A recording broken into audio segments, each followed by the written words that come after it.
اسطنبول بيوكشكمجة على البحر مباشرة، على الإيبش، شارع الإيبش مباشرة. هذا الإيبش الأمامي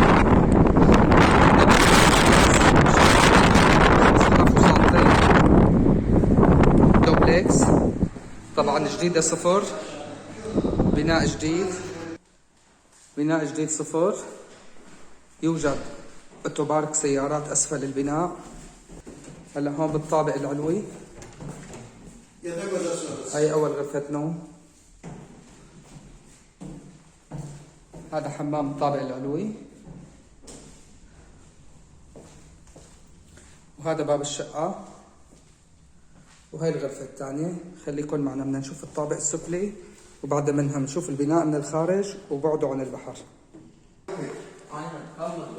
هلا هون اسفل الدرج بنبدا من على اليسار، بيجي عندنا المطبخ الثاني بالطابق السفلي، في معه فسحة هون مثل مستودع بتصير. هاي مكان البراد، بلكونة مثل ما حكينا، البحر امامنا. الشقة مساحتها 240 متر. هذا الصالون الاساسي.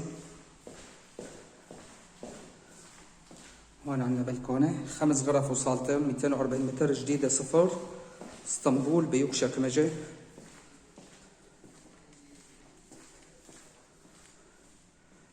وهي غرفة منامة،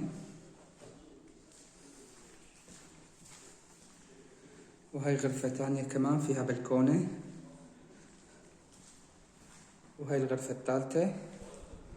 وهذا حمام تبع الطابق السفلي.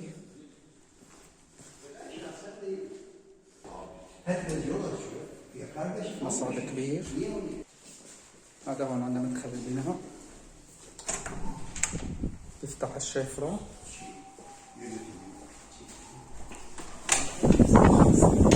مثل ما انا شايف البناء صفر.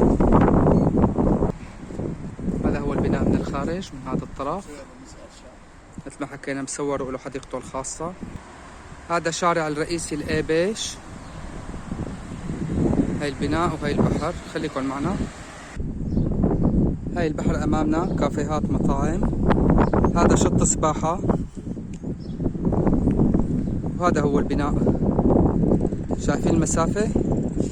20 متر عن البحر من هذا الطرف، من الطرف الثاني 20 متر عن الشارع الرئيسي الإيبش.